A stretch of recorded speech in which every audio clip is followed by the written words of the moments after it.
Good afternoon, friends, and thank you for joining me for a moment of reflection as we prepare ourselves for the celebrating of our nation's independence. Indeed, this year, Independence Day falls on Sunday, July 4th.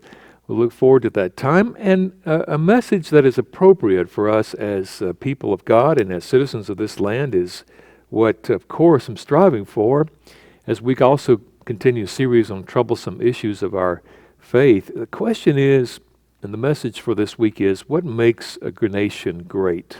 What exactly does that? We'll be looking at that. Arnold Toynbee was a respected historian. He said this: nations, cultures, and empires are never destroyed from the outside, but destroy themselves. Their self-destruction is always due to defects of character. Is that a word we need to hear? You know, he's suggesting the future of our nation or of any nation is utterly dependent on a national character, which is dependent on the values to which we subscribe and that we decide to pursue together.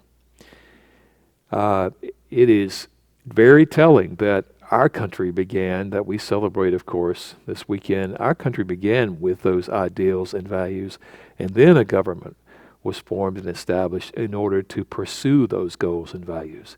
We did not start by saying, we're going to have a government. Now, what should it be about? No. The government was placed and organized in order to pursue those values, and when we are at our best, as American citizens and as people who seek to live as people of faith who seek to live by the light of God, then we are always pursuing the greater, higher righteousness. We are pursuing that value, which makes everything else subservient, but it orders everything else in a way that makes life much richer. It also helps us to know that God is wanting to bless us and all peoples of the world, but God asks for, as Jesus said in Matthew, to seek first the higher righteousness, and all else will be given to you. That's what we're looking at, and if you think that's high and lofty, it is, because that's the nature of our Declaration of Independence and our Constitution, quite lofty, because we are a country that strives for those ideals. That's what we are about. And when we lose that, we lose our national character, and we also begin to lose our way. We are always to be, I believe, loving critics. That's what real patriotism is about.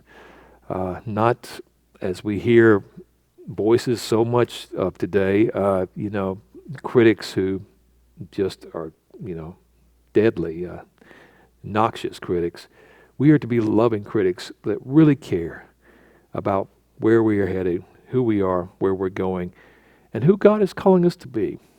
We are so blessed to live in this land, full of resources, full of good things. But we are to pose these questions about what it is to be a good citizen in our land, what it is to be a person of faith, as we also pursue that question this week. What does it mean to be a righteous and good nation?